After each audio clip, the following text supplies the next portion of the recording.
Buenas tardes. Antes que nada, darle las gracias a las autoridades de aquí de la isla por dejarme estar aquí y a la Consejería de Turismo por invitarme también a esta charla. Y también gracias sobre todo por permitir una cierta disidencia con algunos conceptos generales que al final también va a converger hacia el mismo lugar, hacia esa sostenibilidad que estamos buscando. Bueno, yo le voy a hablar de turismo, concretamente un turismo que cada vez estamos desarrollando más, que estamos tendiendo a él. Llevamos varias décadas intentando desarrollarlo y lo estamos consiguiendo con mucho éxito, es el rumbo a la isla de Pascua. Concretamente, a través de eso del desarrollo sostenible o lo que sería el equilibrio sostenible. Bueno, la isla de Pascua no funciona.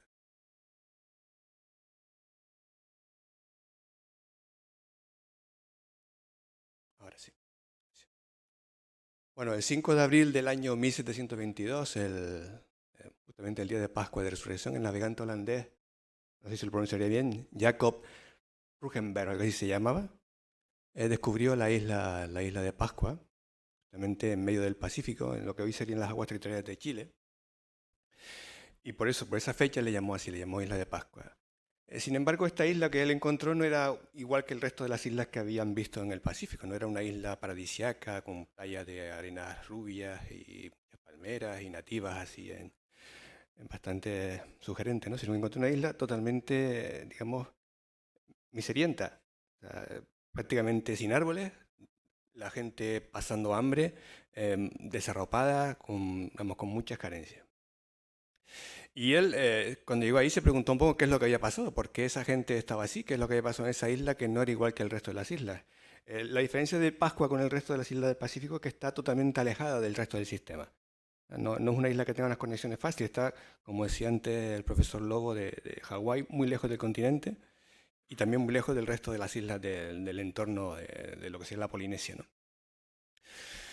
Bueno, esta isla, como decía, se encontró perfectamente, totalmente desierta, sin un solo árbol, lo cual habría que preguntarse qué pensó el hombre que cortó el último árbol de la isla.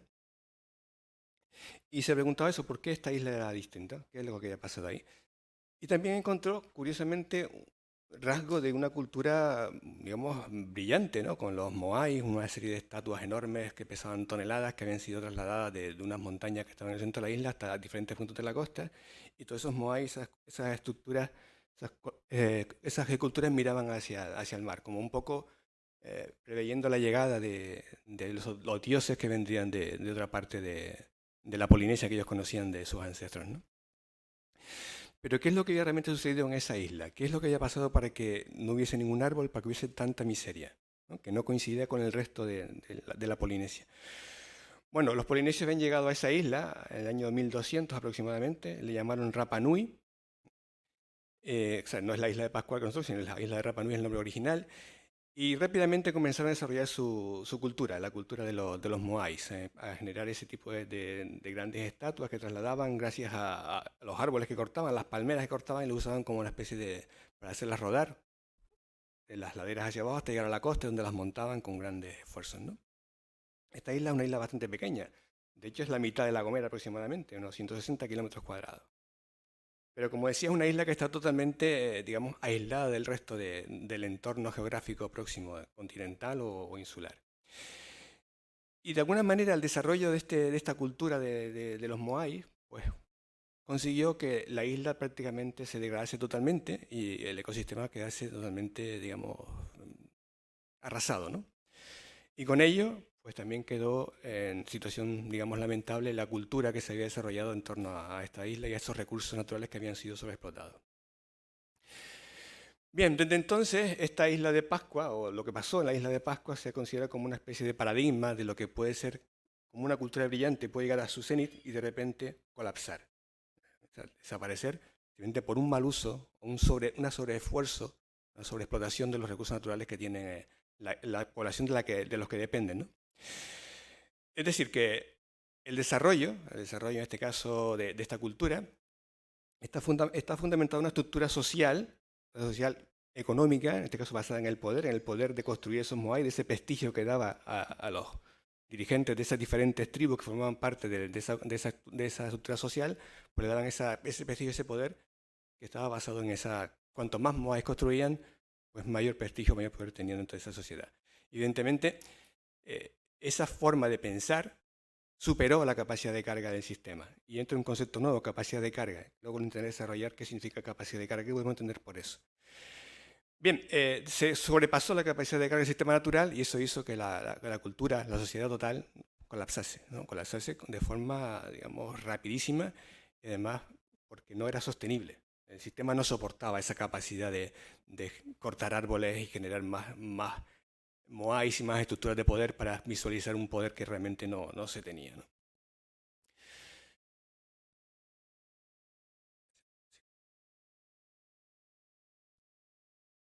Bien, curiosamente, a nivel de anécdota, estos nativos llamaban a la isla Enua, que significa el ombligo del mundo. Desgraciadamente igual que nosotros. También llamamos a nuestra tierra el ombligo del mundo. Todos nos creemos el ombligo del mundo. A veces a nivel territorial y a veces a nivel personal. Muchas veces más a nivel personal. Pero bueno, un poco nos da idea de la filosofía de lo que pensaban, que no es muy distinto a lo que pensamos nosotros. Bien, realmente el caso de la isla de Pascua puede ser una excepción histórica. Bueno, eso ocurrió y no ha ocurrido más. Pero la realidad nos dice que sí ha ocurrido más.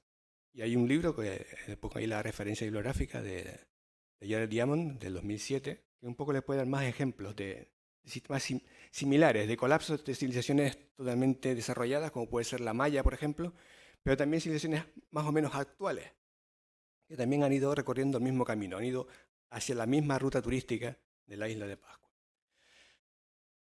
Y aquí introduzco un concepto que ya debemos conocer, en teoría, el desarrollo sostenible. Todo el mundo habla de desarrollo sostenible, es una cosa que está como muy de moda. E intento compararlo con digamos, una especie de concepto nuevo que sería el equilibrio sostenible, que parece lo mismo, pero realmente no es lo mismo, son muy diferentes.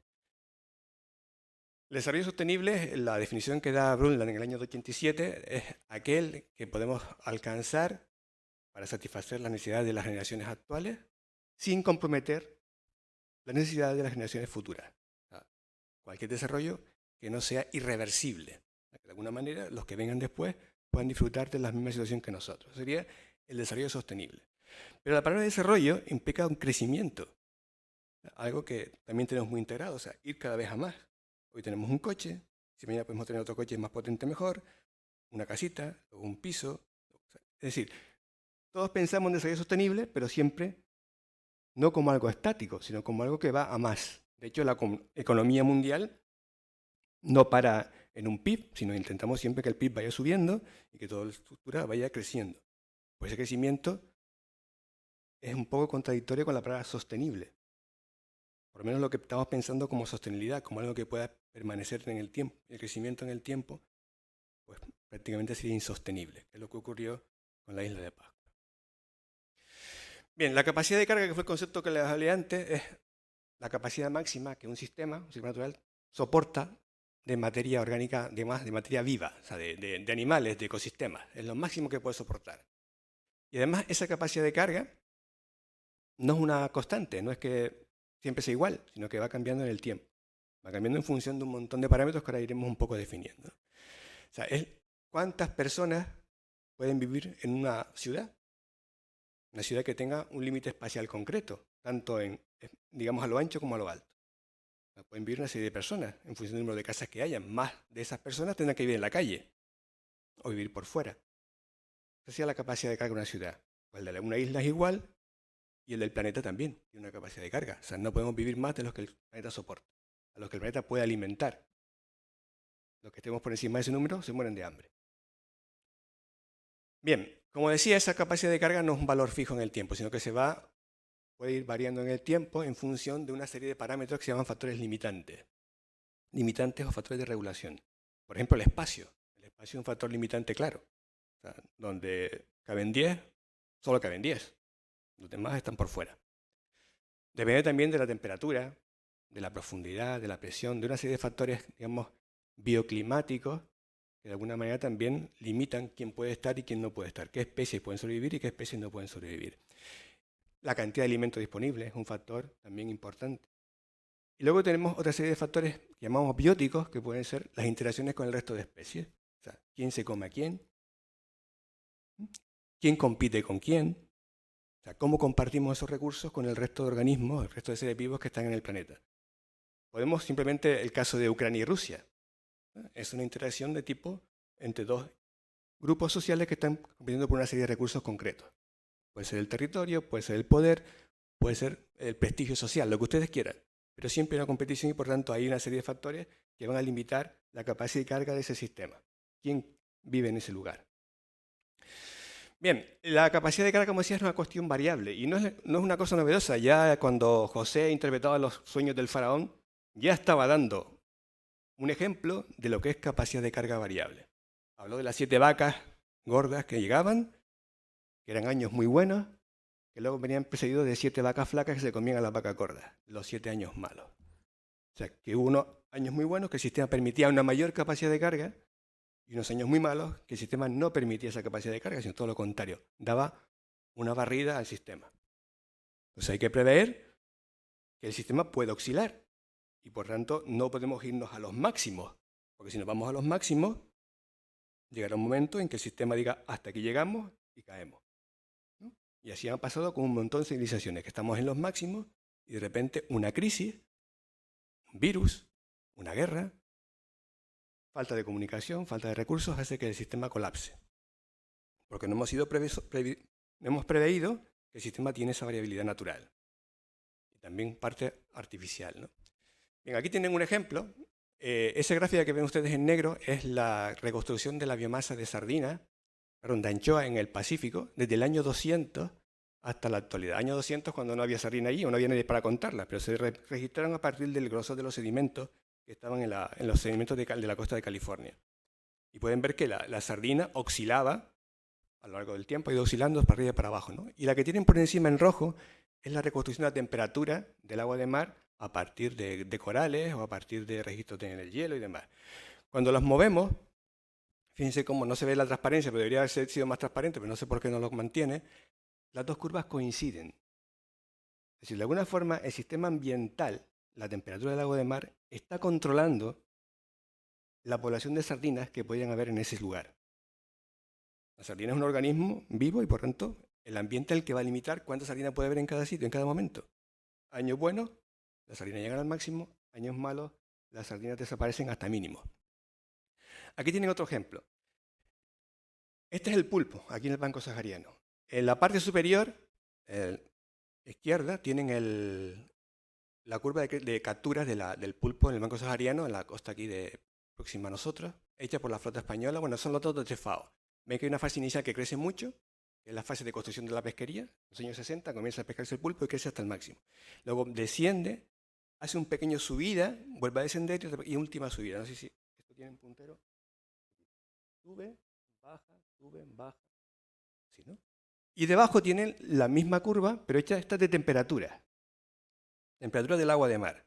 En este caso viene referenciada al índice NAO, que es una especie de índice indirecto a la temperatura del agua de mar, que están relacionados. Cuando el índice NAO es positivo, el agua es más fría.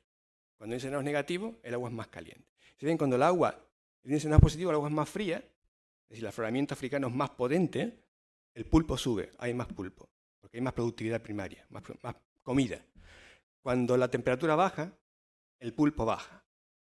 Cuando la temperatura vuelve a subir, el pulpo vuelve a intentar subir. Y así sucesivamente hay una relación directa entre temperatura y pulpo. Y lo que tienen a la derecha, ese que parece una órbita ahí, es simplemente cómo evoluciona la pesquería. Empezamos a construir la pesquería aquí, empezamos a crecer, llegamos al máximo, que es este máximo de aquí, la temperatura baja y desciende la cantidad de pulpo. La pesquería baja hasta este punto de aquí. La temperatura se recupera, el pulpo intenta crecer nuevamente, pero ahí está la pesquería generando una especie de presión, porque ya hemos invertido mucho en barcos, los barcos no los vamos a quitar, y por tanto la presión se va a mantener. Entonces no permitimos que el pulpo genere nuevamente esa órbita, sino que le hemos metido tanta presión, hemos aumentado tanto la presión que la capacidad de carga del sistema ahora es más baja, y el pulpo no puede reconstruir la curva inicial, sino que lo obligamos a bajar a esta otra curva, cuando desciende la temperatura. Perdón, cuando sube la temperatura. Cuando la temperatura vuelve a bajar, si se vuelve a ser rico, el pulpo vuelve a intentar subir aquí. Pero la presión pesquera vuelve a ser lo suficientemente alta para no dejarlo reconstruir la curva de crecimiento total. O sea, recuperar la capacidad de carga que el sistema teóricamente le permitía, pero que ahora hemos forzado la capacidad de carga con un predador nuevo, que es la flota pesquera. Y así sucesivamente hasta que el animal o la población colapsa, como está ahora el pulpo en el Banco Sahariano, está prácticamente colapsado. Si no colapsado, a unos niveles tan bajos que no tienen nada que ver con lo que había en los años 70. Bien, lo que quiero explicarles es que el sistema oscila y en función de la presión o el uso que hagamos de ese sistema, la capacidad de carga va a variar. Va a variar el número de recursos y por tanto va a variar en la capacidad de sostener población, personas, sociedades, lo que ustedes quieran. O sea, va a depender porque hay una oscilación clara, una oscilación natural que tenemos que tener en cuenta y que no la tenemos en cuenta nunca en nuestros modelos. Nunca está.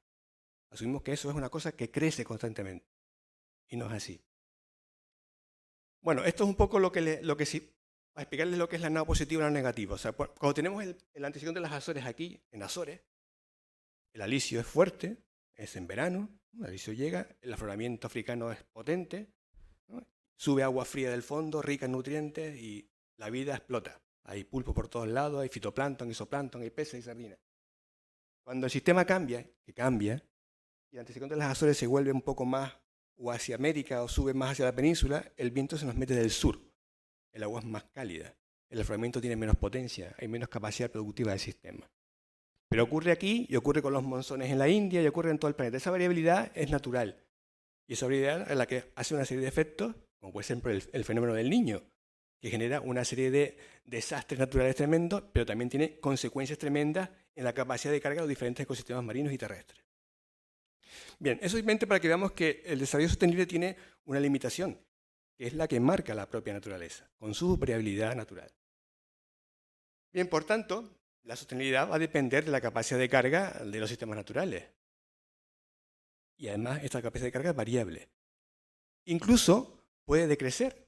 Hemos visto que hay momentos en que la capacidad de carga es por debajo y por tanto todo el sistema tiene que ajustarse a esa capacidad de carga nueva.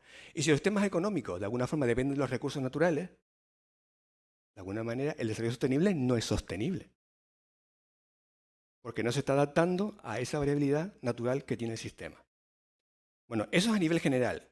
A nivel insular, la cosa se complica mucho más.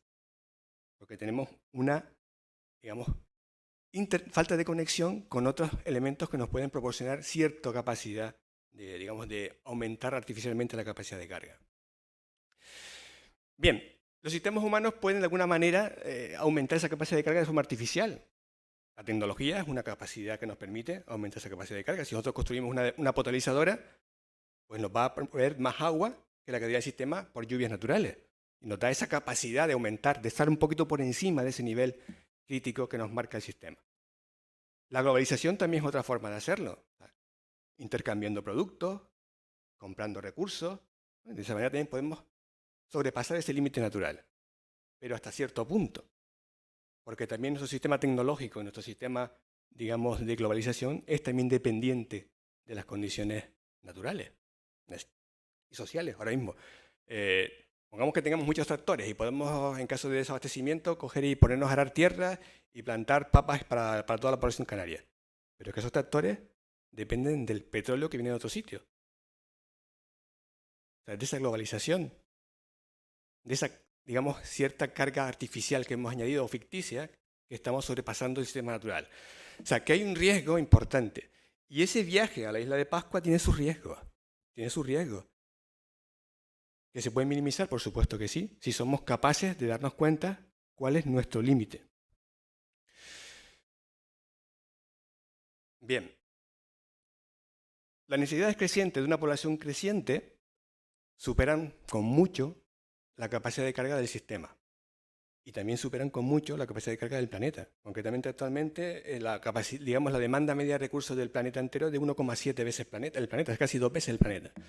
Si viviésemos como los americanos, necesitaríamos 5 planetas para tener la misma capacidad de recursos, la misma capacidad de mantener ese nivel de vida.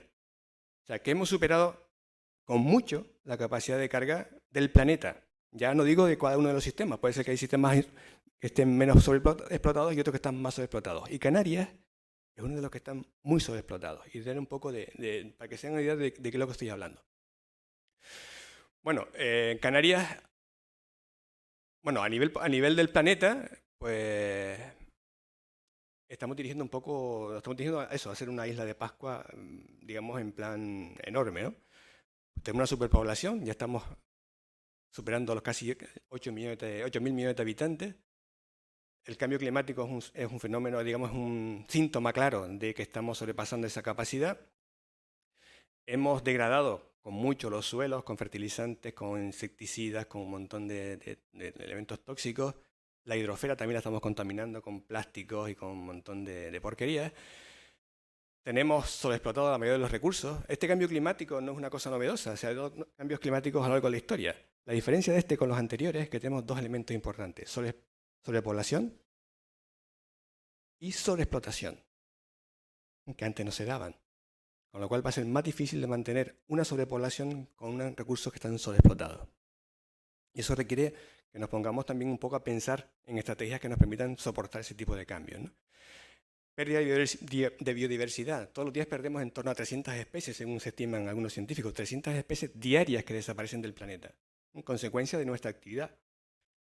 Y luego tenemos esa globalización de contaminantes, de virus, de problemas, que van y vienen. O sea, los plásticos de aquí no son de aquí, vienen de Estados Unidos. Los que tiene antes hablaba Hawái, Hawái está en medio de una gran isla de basura, porque convergen las corrientes ahí del Pacífico Norte y todos los residuos que vienen de Japón, de China o de Estados Unidos van a converger al mismo sitio. O sea que no estamos separados de nadie, cosa que antes pasaba en la Isla de Pascua, pero ahora tenemos una serie de problemas añadidos que estamos todos ahí un poco interconectados, queramos o no. Bien, ¿qué pasa en Canarias?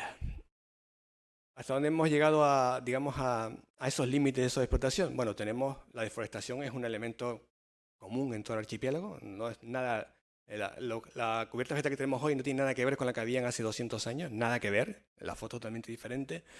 La erosión, las tierras abandonadas que el viento se está llevando, esa superficie, digamos, riquísima, es normal, lo vemos en todos lados.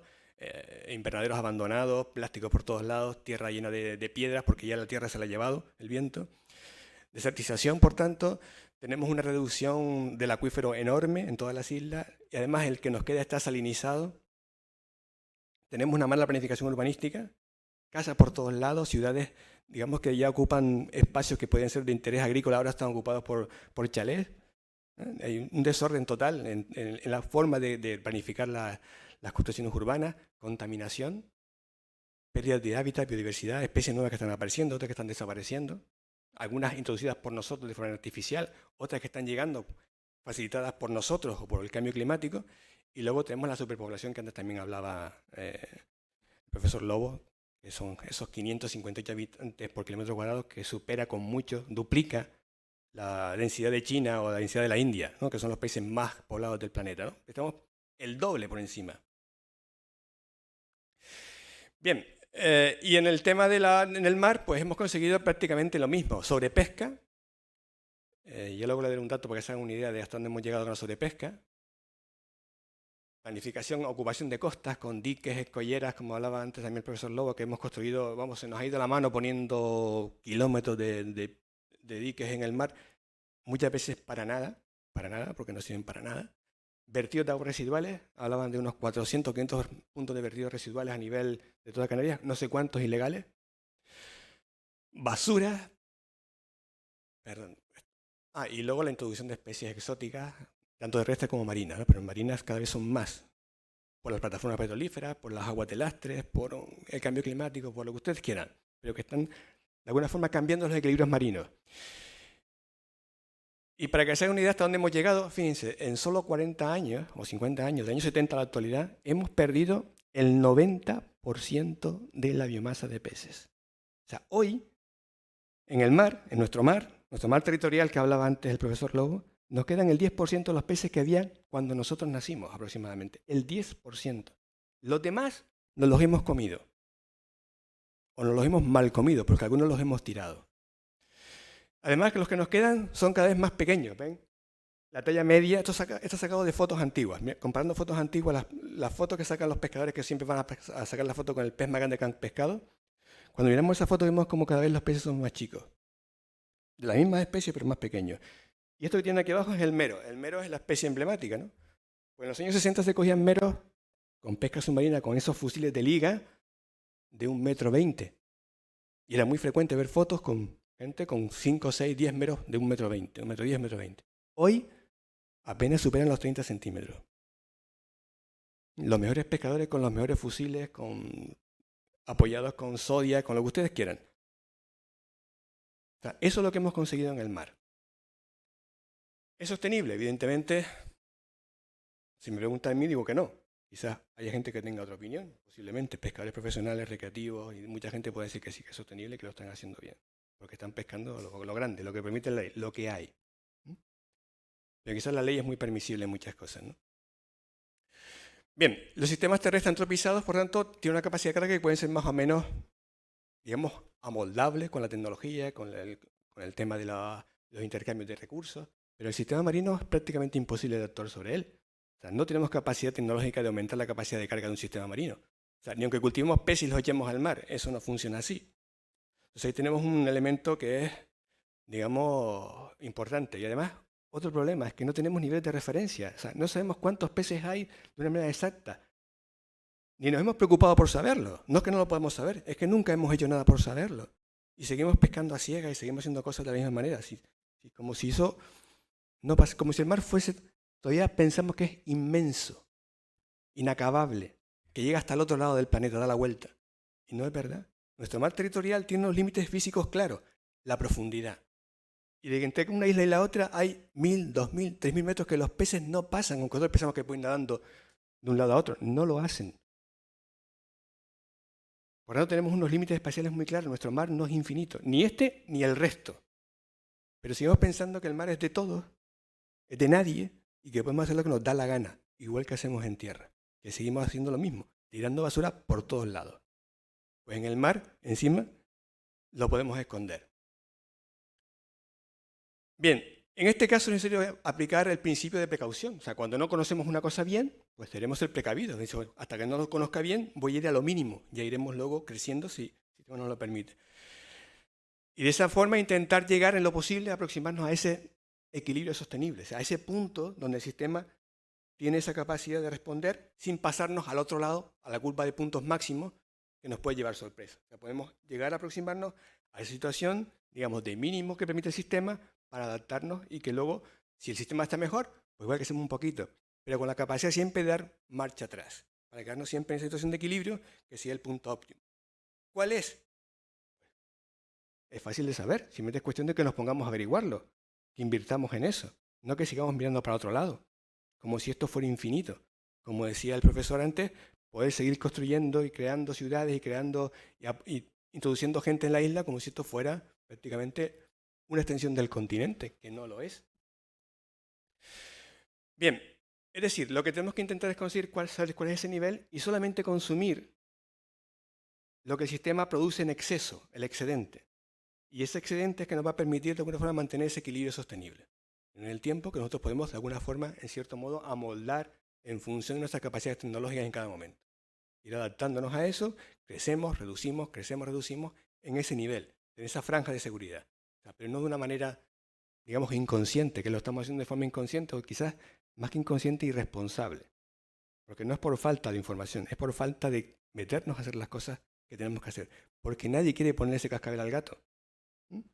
Y este gato se deja poner el cascabel si queremos ponérselo. Otra cosa es que nos dé ganas de hacerlo. Porque estamos pensando en otras historias. Bien, esto obliga a dimensionar las poblaciones humanas y sus necesidades. A las capacidades de carga de los ecosistemas. De manera que tengamos en cuenta su variabilidad y la capacidad de resiliencia, la capacidad de adaptación que tiene el sistema o de responder a esos cambios que le pueden llegar en cualquier momento. El cambio climático requiere que el sistema se adapte. ¿Se puede adaptar el sistema? Sí. El sistema natural lo ha llevado haciendo siempre. Lo que tenemos que dar la oportunidad de que el sistema se pueda adaptar. Si no damos esa oportunidad, imposible. Si seguimos sobreexplotando los recursos pesqueros por encima del nivel de capacidad que tienen de regenerarse, imposible que se puedan adaptar las especies al cambio climático. No desaparecerán por el cambio climático, desaparecen porque las hemos pescado nosotros. Y es verdad. O sea, al final diremos, muchos con corbata que sientan en muchas mesas dirán, el cambio climático vino y se cargó las especies de peces en las islas de Canarias. No, señor. El cambio climático le puso la guinda. Nuestra responsabilidad ha sido la culpable de que ese tipo de sistemas ha llegado al colapso. Ha sido no, somos, porque lo estamos haciendo. Bueno, por tanto, llegado a este punto, y con el caso particular de sistemas insulares como el nuestro, en sistemas oceánicos, lo sensato sería, aunque sea de una forma controvertido y pueda llevarnos a muchas discusiones, incluso a no ponernos de acuerdo en muchos números, establecer límites sobre los niveles de población residente y flotante. Eso que decía el presidente del Cabildo, ese turismo de calidad. O sea, quizás ha llegado el momento, y sobre todo viendo cómo está el entorno social más allá de las islas, guerras, pandemias y demás, de que de alguna manera nos sentemos y empezamos a definirnos hasta dónde podemos crecer, hasta dónde podemos llegar, para tener ese margen de seguridad, de no ser nosotros los refugiados climáticos dentro de unos pocos años, porque estamos condenados a hacerlo si no hacemos nada ahora. Bueno, sin estos límites claros, las iniciativas legislativas que estamos desarrollando, la ley de sostenibilidad, la ley de cambio climático, todas esas leyes que estamos con muy buena voluntad, con mucho papel, con mucha discusión, no sirven para nada, absolutamente para nada. Si no tenemos un límite claro de hasta dónde podemos crecer, lo demás es puro papel mojado. Es pérdida de tiempo. Brindis al sol. Queda muy bonito, salir en la televisión diciendo, oh, hemos hecho una ley de cambio climático. Tenemos una ley de sostenibilidad, una ley de residuos, una ley de crecimiento azul. ¿Para qué? Si no somos capaces de saber hasta dónde podemos crecer. Bueno, simplemente yo creo que con esto ya tengo suficiente para que me den bofetones. Muchas gracias.